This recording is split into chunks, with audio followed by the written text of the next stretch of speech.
If you know someone who would love a peek behind the galley curtain and find out what crew really get up to, please make sure to share the Red Eye podcast. Well, we have a truly unique story for you today at the Red Eye, and it's one which takes us far from anything we've shared before.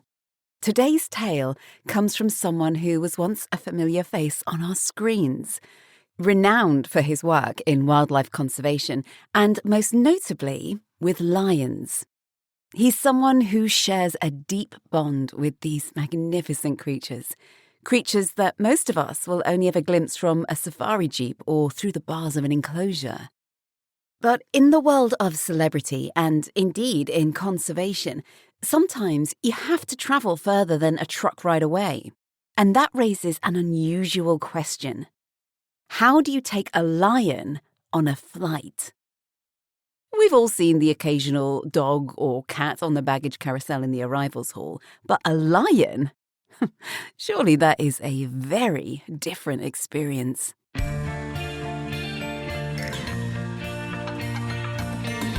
Doors to armed and cross-check. Come fly the Red Eye! Welcome aboard the Red Eye. Whangarei, New Zealand, circa 2006. Craig put the phone down and smiled. Another opportunity had just landed in his lap. Another chance to share his passion with the world. And it paid well too. He was not the type to turn things down, so when the producer explained the idea, Craig had said yes without hesitation, knowing that he'd figure out the how later. He left the office in a rush of excitement, jogging down the steps and cutting across the park towards the furthest enclosure. Along the way, the lions padded up to the fences, rumbling their greetings. They were his children, almost all of them raised from tiny cubs into the magnificent beasts they had become. He stopped here and there to talk to them, stroking manes through the mesh, calling each one by name, but his real destination was further on. He was heading to see Aslan. When Craig reached his enclosure, the big male was already waiting, as if he knew something was coming. Aslan sat proudly, his mouth half open in that vacant, endearing way lions have. Ears pricked forward like a student about to receive instructions from his teacher. Of all of Craig's lions, Aslan was the most intelligent. He was confident, steady under pressure, and he carried himself with a touch of theatre. If there was ever a lion suited for the drama of a staged performance, it was him. Craig opened the gate slowly and stepped inside. "Aslan," he said with a smile, "looks like you and I are going to the circus." The brief was wild. An ad agency wanted to shoot a big-budget commercial styled after the old Russian big tops, with Craig as the ringmaster and Aslan as the star attraction. And not just any attraction. They wanted tricks, showmanship, and in the boldest stunt of all, they specifically wanted Craig placing his head inside Aslan's mouth. It was something he had never actually attempted before. He'd never even considered it. Frankly, he hadn't been dumb enough to try. He wasn't reckless. He respected these animals too much for that, but he also knew his lions. And he trusted Aslan more than most people trusted their best friends.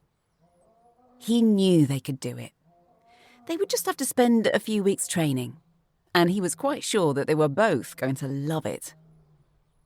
Figuring that there was no better time to start than the present, Craig raised his hands in the air. "Up," he said, showing Aslan what he wanted. The lion cocked his head and studied him, his amber eyes thoughtful. "Up," Craig repeated, firmer this time. Aslan gave a low, rumbling growl, then promptly flopped onto his back and wriggled in the dust like an oversized house cat, paws batting the air. Craig pressed his palms to his hips and shook his head, laughing despite himself. "How the hell are we going to do this?" he muttered. But deep down, he knew. They would find their rhythm. They always did. And when the cameras rolled, when the circus lights and lenses turned their way, he and Aslan would be ready. Ready to surprise everyone. To steal the show. And to prove, once again, the extraordinary bond between a man and his lion. There was something else pressing his mind, though. The shoot was to be in Cardrona, down on the South Island.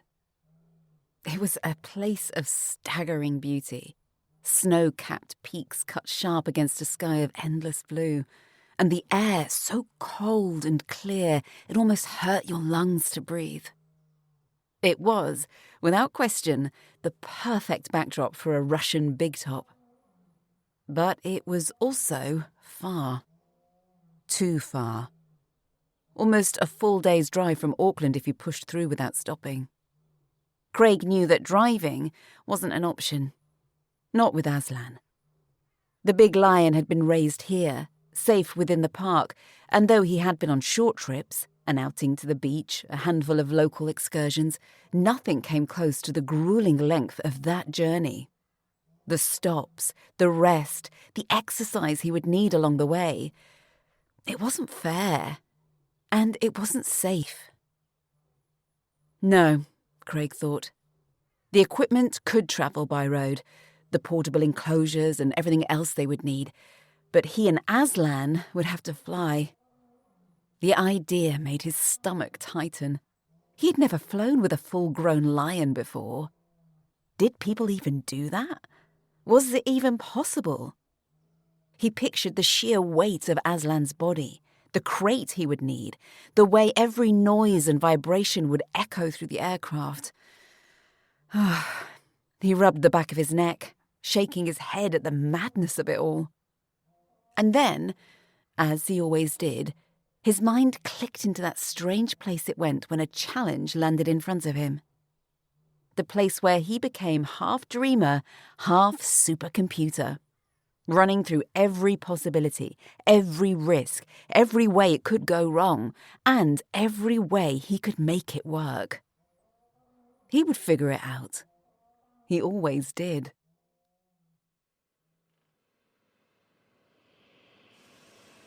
The two pilots shook hands in greeting at the front of the desk of the ops office. "How are you, Jim?" asked Roy. Jim's grin tilted sideways, as it always did. "You know me, Roy, never change." The two men had flown together for a couple of years now. Both ex-airline pilots, they were in semi-retirement, choosing to fly for the local freight carrier just to keep a finger in, to keep the buzz of flight in their lives, and have the odd night away from the monotony of home life. Yeah, it was true that they both might have missed having someone making them a decent cup of coffee and bringing them in a tray of first-class food mid-flight, but there was no pressure. If they were late, the passengers never complained, and there were none of the dramas of the big organisations. No corporate suits breathing down their necks. It was easy.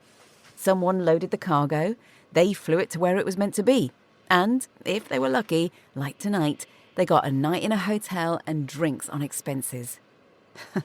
Carrying cargo was as straightforward as it came, and they both liked it that way. "So, what have we got today? Anything living?" Roy asked, glancing at the paperwork in Jim's hand. They both knew that they had been called to fly to Cardrona, but the list he was holding would tell them what they were carrying, and if they had anything that needed special attention on board. Sometimes that would be dangerous goods, sometimes even human remains, and very occasionally it would be live animals. Roy liked that, having the odd passenger that wasn't just a cardboard box, something he could get up and interact with when he stretched his legs. They'd had 200 chickens just last week, and they'd been kind of cute. Jim's brows inched up as he scanned the sheet and he gave a low whistle. You could say that," he said as he handed the paperwork across. Roy took it, curious as to why Jim had gone so pale. Then he saw it, and his eyes froze. One lion. One big, hairy-ass lion weighing 260 kilos was flying on their little cargo plane tonight. Roy felt a chill as his blood drained to his toes and he locked eyes with Jim. Jim blinked but said nothing. The pair of them stunned into silence for a moment. Finally, Roy cleared his throat. Well, he said dryly. I guess we'd better go out to the plane and take a look. Jim nodded once, still mute.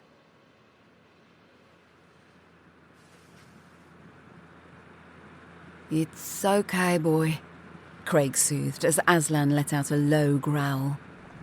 The sound wasn't aggressive, more uncertain. A deep rumble in his chest that spoke of his unease. Craig's own stomach was twisted into a hard knot. He'd been up half the night finishing the crate, sanding the edges smooth, bolting down the frame, checking and rechecking every joint until he was certain it was solid. The box would hold, but that wasn't what worried him.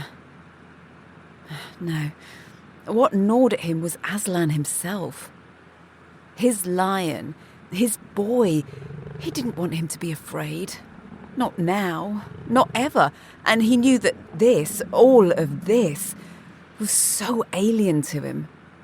The thrum of engines, the diesel tang in the air, the clatter of metal as loaders heaved the heavy crate onto the rump. The crate rattled forward, and when it reached the top, Craig sprinted up the steps and slipped inside, just as Aslan's face pressed against the bars. His goofy, trusting face. His amber eyes searching for reassurance, and for him.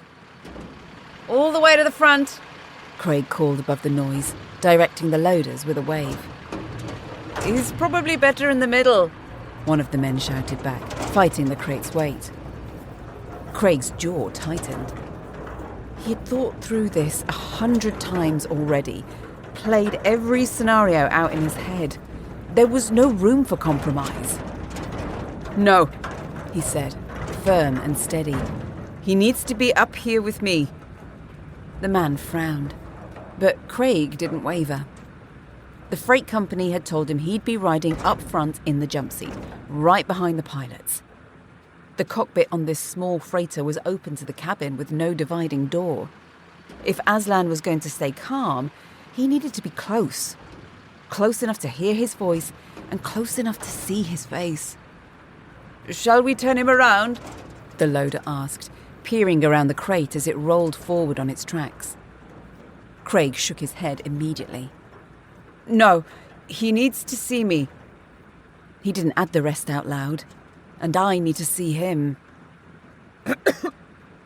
A cough broke the noise behind him, and Craig turned.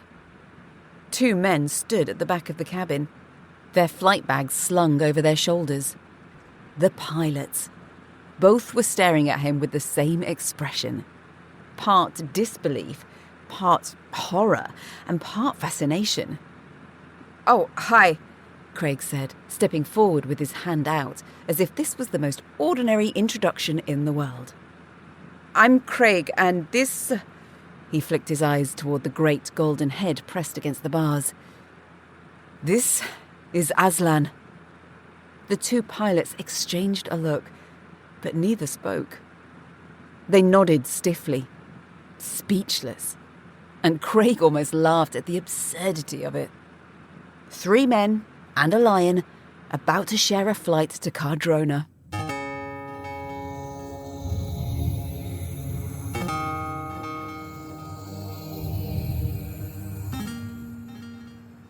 The pilots' nerves were obvious from the moment Aslan's crate rolled into the freighter.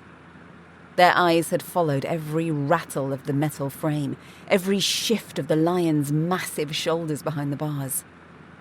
Craig had noticed, but he didn't blame them. He'd positioned the crate facing forward, directly toward the cockpit, and he knew exactly how unnerving that must have felt. But it had to be that way. If anything happened, if fear took hold, Craig had to be close enough to calm him down.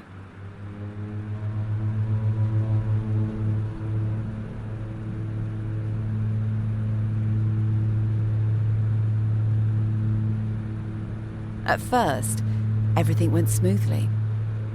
The engines droned, the steady rhythm of flight filling the cavernous belly of the freighter.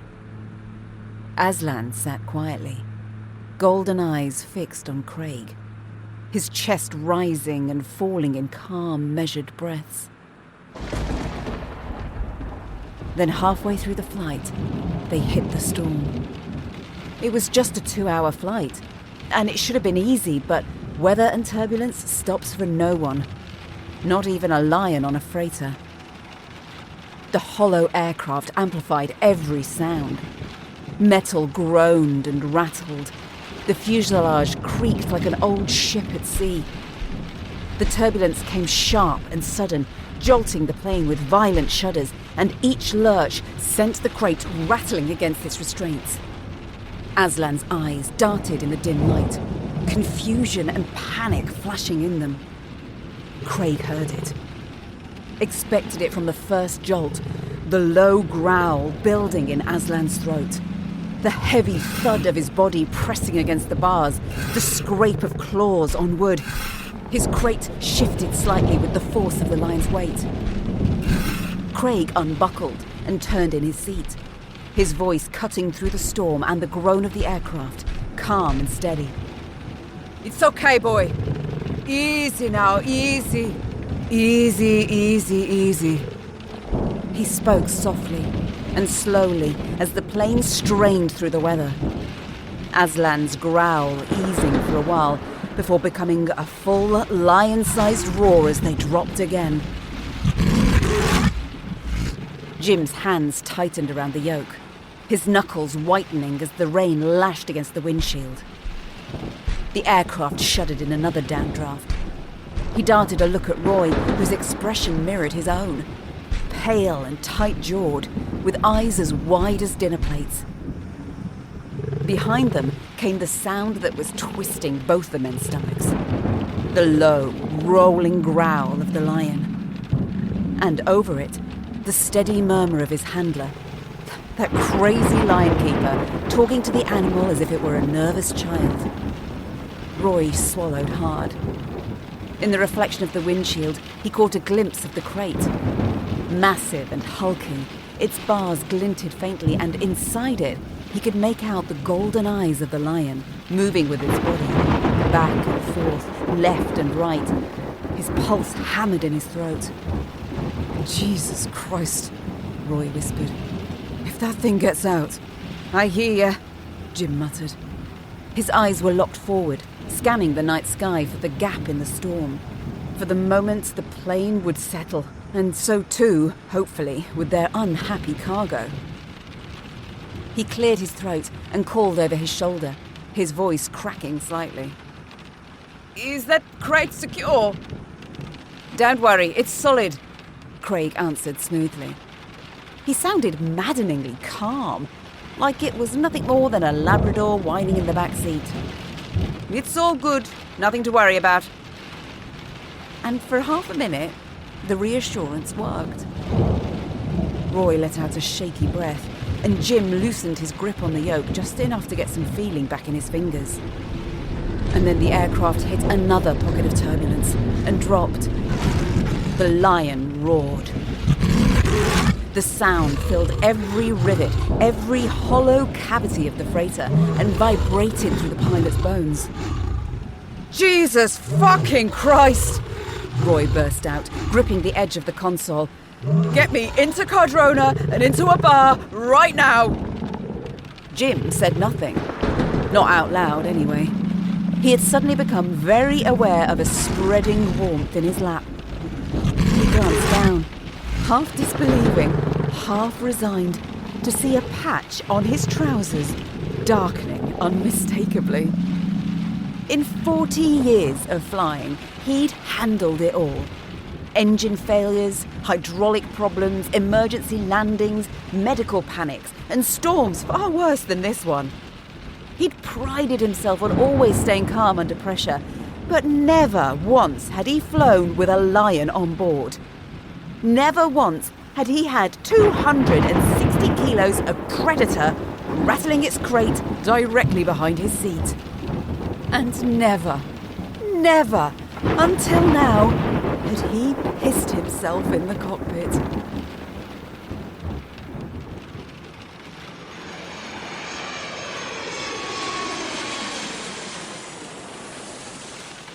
They landed in the dark, the freighter bumping down onto the wet runway like a tired bird.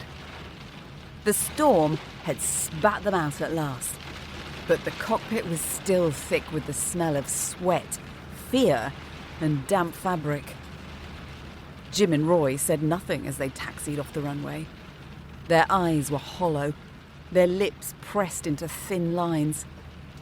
Both men knew they had survived something that would be recounted in bars for years to come. Though maybe not with all the details in Jim's case. Now they were focused on getting to the hangar, getting off of this plane and getting to the bar. Nothing more, nothing less. Roy unclenched his fists from the console only when the plane stopped and the engine spooled down. He flexed his fingers as if to reassure himself they were still attached. Then he leaned back in his seat, turned to Jim and whispered, "If I ever see another line on my manifest, I'm retiring. For good this time." Jim gave a slow nod, his face unreadable. The damp patch on his trousers was still there, cooling against his skin, but unnoticed by his colleague as yet. He wasn't going to admit it. Not tonight, anyway. But as he pulled off his headset, he found himself thinking of retiring too. And not without irony, 40 years in the air, and this is what it gets me. A bloody lion. Behind them, Craig was already unbuckling from the jump seat. His voice was still infuriatingly calm, almost cheerful, as if the past 2 hours hadn't rattled every nerve in the cockpit. He leaned close to Aslan's crate, whispering softly. The lion's great eyes blinked slowly back at him, calm now and so utterly trusting. On the tarmac, the team were already waiting with the truck, having set off 2 days ago from Auckland. The ground crew moved quickly, sliding the crate down the ramp with care. Aslan was silent now, as if he knew it was over. Craig stayed close anyway, one hand on the bars, reassuring him with every step. And within minutes, they were loaded and on their way. Headlights carving through the dark as the convoy rolled towards Cardrona. There, the setup began immediately, even though it was close to midnight. Craig didn't care, though. He wanted Aslan settled and safe before he thought of sleep. Under the glow of floodlights, the crew erected the portable enclosure beside the vintage big top. A nostalgic red and white circus tent they'd brought in for the shoot. Against the snow-capped mountains, the scene looked like something out of a storybook. A dream dipped in starlight. But turn the other way and the illusion cracked with the sprawl of RVs, generators and crew tents humming with noise and caffeine. Craig leaned against the crate for a moment, watching his lions step out into the enclosure for the first time. The air was crisp and cold, the ground dusted with frost, but Aslan didn't care. He stretched his limbs, shook his mane, and sniffed the foreign scents on the wind. Then he looked back at Craig, calm and steady, as if to say, "I trust you. You brought me here and I'm fine." Later, when the crew disappeared into their tents and the generators quieted, Craig stayed there, outside with his lion, as snowflakes began to fall. He thought of the storm, of Aslan's fear and the fear that he'd seen etched into the pilots' faces. Then a wry grin spread across his face as he thought about the wet patch he'd spotted on one of the pilots' trousers when they landed. And a bout of laughter made his shoulders shake just a little. Today, Aslan had been cargo in a crate. Something to be afraid of. Something that was afraid. But tomorrow, when the cameras would roll, when the circus tent would glow against the white peaks, he thought, taking in a deep breath of the fresh mountain air, Aslan would get to be the star that he was. And then, well then, they'd get to do it all again on the way home. He wondered, as the giggles took hold, if they'd get the same pilots for that flight.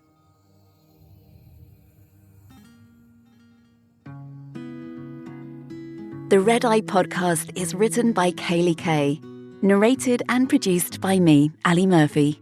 These stories are based on true events, but certain details, characters, and timelines have been altered to protect the innocent. Visit our website, theredeyepod.com, to subscribe to our newsletter and to find out details on how you can contribute your story for us to turn into an episode. If you enjoyed listening to our stories, please like, subscribe, and review. Thank you. Our author, Kaylee Kay, does an incredible job of taking these true stories and turning them into fun little episodes for the Red Eye podcast. But did you know she's already written 6 novels, and they are amazing? So if you want to read those, visit Amazon and search for Kaylee Kay, and I'll put a link in the show notes too.